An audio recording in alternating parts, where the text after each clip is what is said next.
Dóri, tapið hérna móti Víking fúlt. Já, svo sannarlega, sérstaklega kasta þessu frá okkur eins og við gerum, þú veist, yfir í hálfleik, með einhvern veginn tök á þessu og það byrjum setna líka mjög vel, þú veist. Og það myndi hotspinnu sjálfur og einhvern veginn, þú veist, blokkar af krossin og hlaupasveitin bara á völlinu og skora. Þetta algjörlega óboðlegt af okkur og liðinu. Svona, þetta góður einstum okkur liði, bara gríðarleg vonbrigði að hleypa með leikið með þessum hætti og svo þetta bara frábært skot hjá Tariq svo kemur þeim yfir og við náum bara ekki nýta okkar færi. Í stöðunni 1-0, ertu ósáttur hvað voru opnir eins og skyndisálarmarkið þegar Víkingarnir jöfnuðu, ósáttur við hvað voru opnir? Ég var náttúrulega að lýsa það, við eigum sjálfur horn og þeir ná að blokka,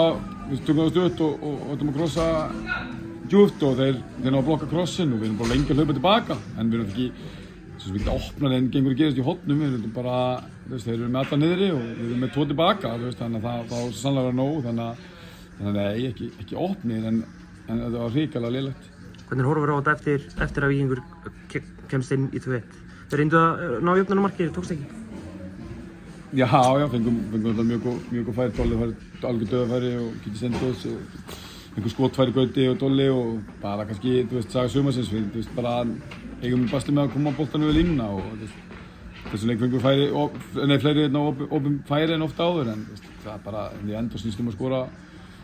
fleiri mörk en það færi á þig og þessi fáum þetta á okkur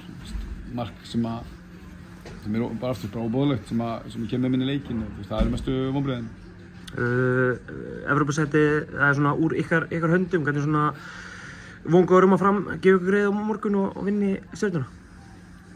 Ég er bara mjög vonsvikinn, þú veist, fyrir þú veist, klukkutíma vorum við með þetta í okkar höndum með frábæri stöðu og þú veist, þannig viljum við hafa það og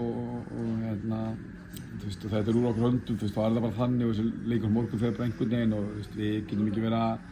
einhvern veginn, þú veist, eða einhvern tilfinningum í það, þú veist, þá leikur fer einhvern veginn og það er ömurleg tilfinning að hafa ekki örlögin í